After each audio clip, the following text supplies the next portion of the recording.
Buenos días a todos.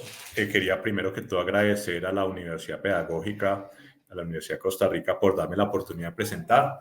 Como Víctor menciona, el título de mi ponencia se llama Enseñando matemáticas y fomentando habilidades lógicas a partir de Python, una experiencia investigativa.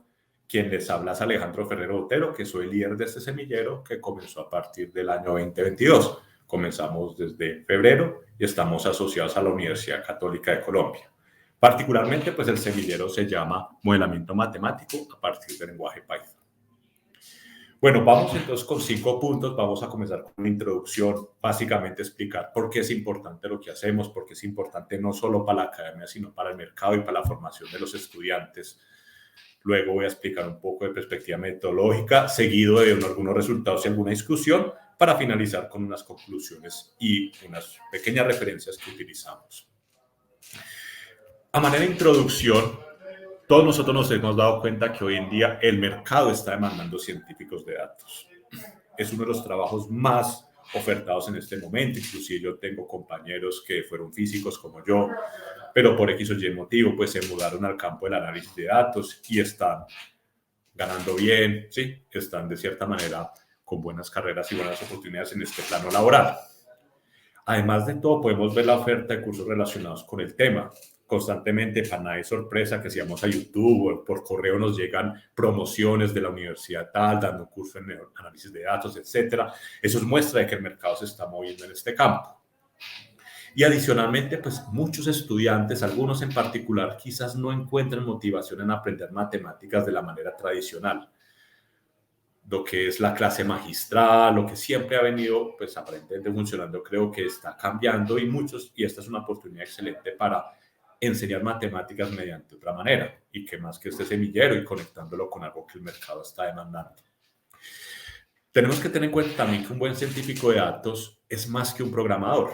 Muchas personas piensan que simplemente con programar y sentarse ya somos buenos científicos, pero es una persona que además de entender el lenguaje, entiende la ciencia de la información, entiende los datos estadísticos, cómo analizarlos, cómo proponer nuevos modelos. Además que los cambios sociales, pues para nada es sorpresa lo que ha sucedido en los últimos 2 años. Todos esos cambios sociales demandan la necesidad de replantear nuevos modelos de enseñanza. Además que el lenguaje Python pues, se ha convertido en uno de los lenguajes más importantes hoy en día. Tiene unas enormes aplicaciones, además que es gratis y además que es de mucho fácil accesibilidad a todas las personas. Bueno, habiendo hecho esta pequeña introducción, vamos a mirar la perspectiva metodológica y cómo enfocamos el trabajo de semillero que estoy haciendo, que como repito, pues comenzamos a partir de febrero de este año. Entonces, las actividades como yo las he diseñado son principalmente en el trabajo personalizado. Principalmente en este campo de la programación, es importantísimo que las personas propongan sus propias soluciones, hagan sus propios códigos. Y en ese campo, pues yo me veo más como un guía. Yo también propongo soluciones a los retos y hago una organización de la información, pero tampoco trato de acercarme a los estudiantes como aquella persona que todo lo sabe, entre todos colaboramos y entre todos nos hacemos correcciones. Las reuniones, pues afortunadamente son presenciales. A pesar de que este tipo de reuniones, por ser un trabajo computacional, se pueden ajustar a la forma virtual, hasta el momento todo lo hemos hecho presenciales y tenemos el apoyo de la Universidad Católica, donde tenemos salas de computadores que reservamos para esta labor. ¿Cómo hemos adaptado esto? Si bien cada persona puede instalar Python en su propio computador, Google pues tiene una herramienta bastante interesante que es el Google Colab, ¿sí? Donde a través del driver de Google compartimos la información con los estudiantes momento a momento y podemos hacer correcciones y colaborar todos entre nosotros. Nosotros hacemos la actividad básicamente en 6 pasos. Primero es un trabajo previo, donde se asignan responsabilidades previas a los estudiantes. Muchas veces es la sesión anterior, en algunas ocasiones yo consolido esta información vía correo electrónico para que quede bien claro cada estudiante que hace. Normalmente son lecturas, finalizar un código, revisar o hacer optimizaciones.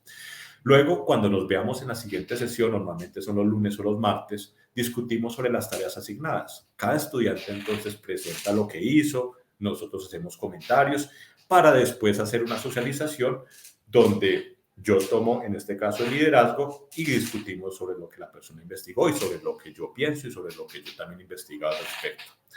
Para luego hacer una etapa de integración donde sintetizamos las ideas, las de los estudiantes, las nuestras, hacemos una especie de trabajo individual y escribimos códigos y chequeamos que todo funcione. Para eso entonces utilizamos, como les mencioné, la herramienta de Google y también pues compartimos un overleaf, pues donde en LaTeX pues escribimos consolidadamente lo que hemos haciendo con el fin de hacer una publicación de un libro de divulgación más adelante con los códigos matemáticos que hemos creado.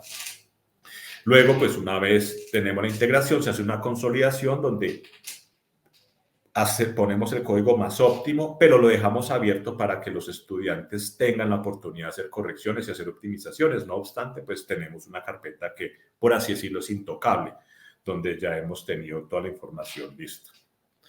Y finalmente, pues en la parte de publicación, donde se busca socializar a la comunidad los resultados, por ejemplo, pues tenemos la oportunidad de socializarlos en este evento, o también pues a futuro, como mencionaba, cuando llevemos unos 3 años en el semillero, pues vamos a juntar toda la información y tratar de hacer un libro de divulgación al respecto. ¿Qué materiales pues usamos? Python, pero pues particularmente no tenemos que instalarlo, sino que en los servidores de Google a partir de la herramienta de Colab lo hacemos y la herramienta Overleaf donde en LaTeX pues podemos sintetizar lo que hemos haciendo en miras de hacer la publicación más adelante. Inconvenientes sí, y muchas personas que hayan tenido semillero quizás pueden también estar de acuerdo, la asistencia es complicada, los estudiantes pues tienen muchas responsabilidades, aquí en particular en la universidad nuestra muchos de los estudiantes también trabajan, entonces no tienen una disponibilidad. Y pues tener los compromisos de los profesores y estudiantes y cumplir los horarios han sido como los principales inconvenientes. También un inconveniente que no he mencionado, pero es importante, la diferencia de niveles en el conocimiento de Python es muy distinta. Hay estudiantes que son muy buenos en Python, pero hay otros que meten el semillero con el fin de aprender. Y es muy difícil tener un balance entre cuánto exigir para que los estudiantes que ya saben vean algo retador, pero los que están aprendiendo no se pierden. También es un inconveniente que se ha encontrado. Bueno, ¿qué resultados hemos encontrado? Pues la gran mayoría de resultados nuestros son obtenidos como códigos en Python que son usados para calcular algunas funciones, por ejemplo, la función exponencial, funciones trigonométricas, las típicas funciones que trabajamos en las matemáticas y ejecutar algoritmos que permiten realizar procesos matemáticos.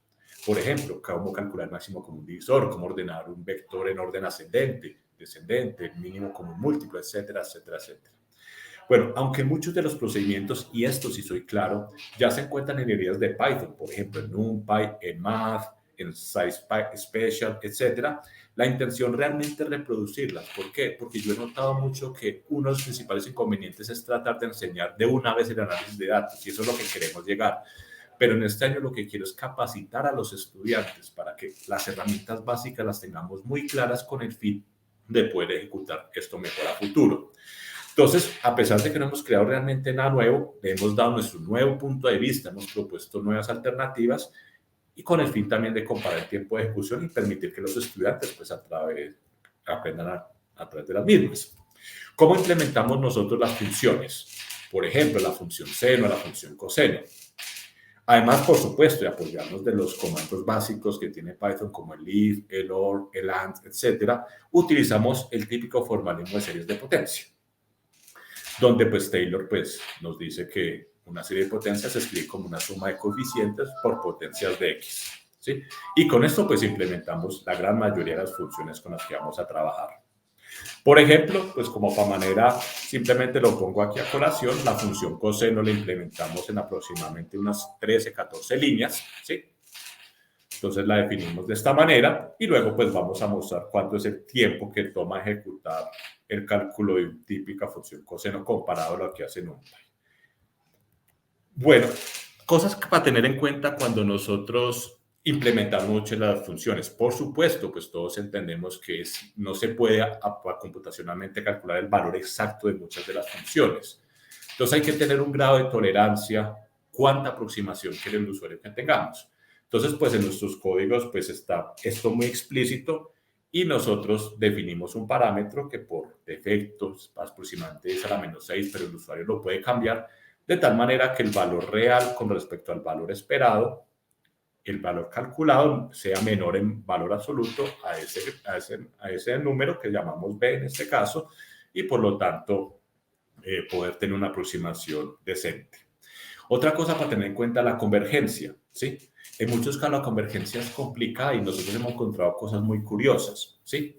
Por ejemplo, con la función seno, ¿cómo ayudamos a que la convergencia sea más rápida? Todos sabemos que el coseno o el seno es una función periódica.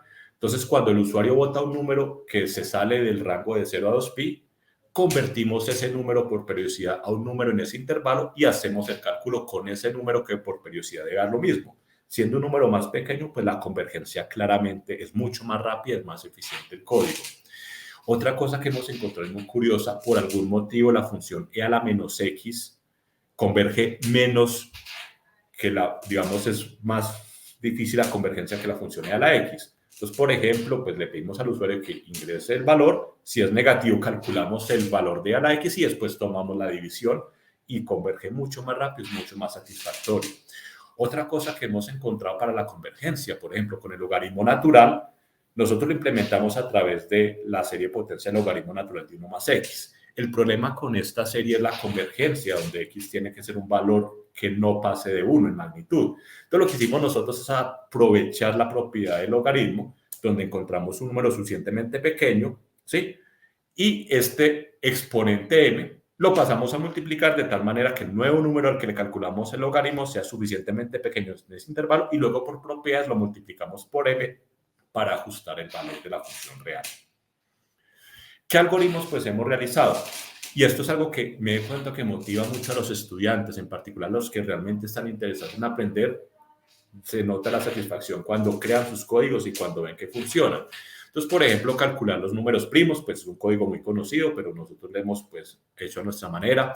Encontrar los divisores de un número, simplificar una fracción, calcular el mínimo como un múltiplo entre una lista de números, calcular el máximo como un divisor, expresar un número decimal como fracción. Ese es bastante interesante porque hay que llamar muchas funciones, encontrar el número más grande y pequeño entre una lista, ordenar los vectores de mayor a menor, etcétera, etcétera.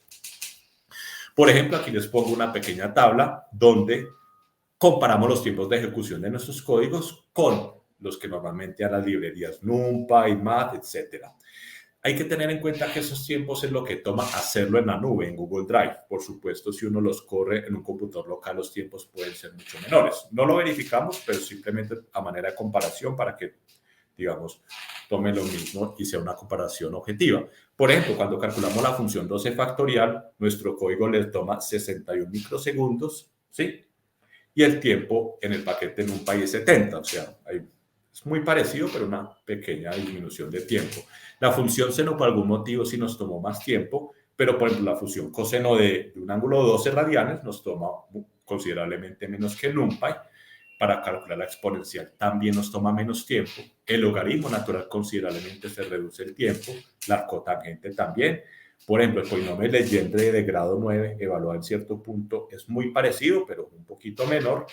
Y una potencia como 7⁻1, considerablemente casi 4 veces menos el tiempo. Lo que muestra pues que los códigos pues son eficientes y ciertamente funcionan. Estos son los tiempos de otros algoritmos. No obstante, no los comparamos porque no encontramos pues en NumPy un código, pues una función en la librería para todos los algoritmos, pero por ejemplo, aquí tenemos una lista. Normalmente los algoritmos toman 5 milésimas de segundo. No obstante, el código de convertir un decimal a una fracción sí nos toma bastante tiempo, casi 12 centésimas de segundo, porque hay que descomponer los números primos, simplificarlo y hacer otras operaciones relevantes. Bueno, esto como para manera que les quería mostrar. Yo espero continuar este semillero el próximo año y si me dan la oportunidad de volver a participar estaría muy agradecido. ¿Qué conclusiones podemos ver con respecto a los resultados? Y también quiero compartirles unas conclusiones respecto al tratamiento con los estudiantes y consejos para que ustedes tengan en cuenta si están en una actividad similar. Bueno, a manera de los resultados, pues los tiempos de ejecución de nuestras funciones y algoritmos son competitivos. Realmente, pues los métodos que hemos implementado son buenos y no pecamos, digamos, en lo que estamos haciendo. Claramente, pues se fortalece el conocimiento del lenguaje Python a través de las actividades del semillero. Sí ha evidenciado realmente una capacidad lógica y de resolución de los problemas en los estudiantes. Sobre todo la motivación de hacer cosas nuevas y crear es muy satisfactoria para ellos. Y el trabajo individual es claro para eso. Cuando yo simplemente escribo el código y lo explico, pues aparentemente entienden, pero cuando lo van a reproducir se da uno cuenta que realmente no lo están entendiendo. Entonces, así sea difícil al principio, hay que dar esa oportunidad de que ellos se independicen y que creen sus propias soluciones.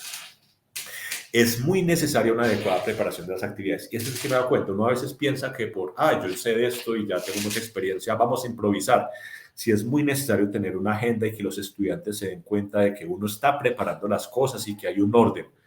Cuando yo iba a improvisar me di cuenta que los estudiantes hacen de pronto malos gestos y notan que realmente las cosas no están fluyendo. Entonces sí es muy necesario una buena preparación y agenda en esto. Bueno, eso es todo lo que quería mostrarles. Aquí unas referencias cortas que utilicé, unas referencias sobre, pues para soportar que realmente este tema es interesante, etcétera. Pues cualquier más detalles pueden encontrar en una ponencia o estaré dispuesto a resolver las preguntas que ustedes tengan al respecto. Y agradezco a Víctor de nuevo y a las universidades pedagógicas y de Costa Rica por darme la oportunidad de participar.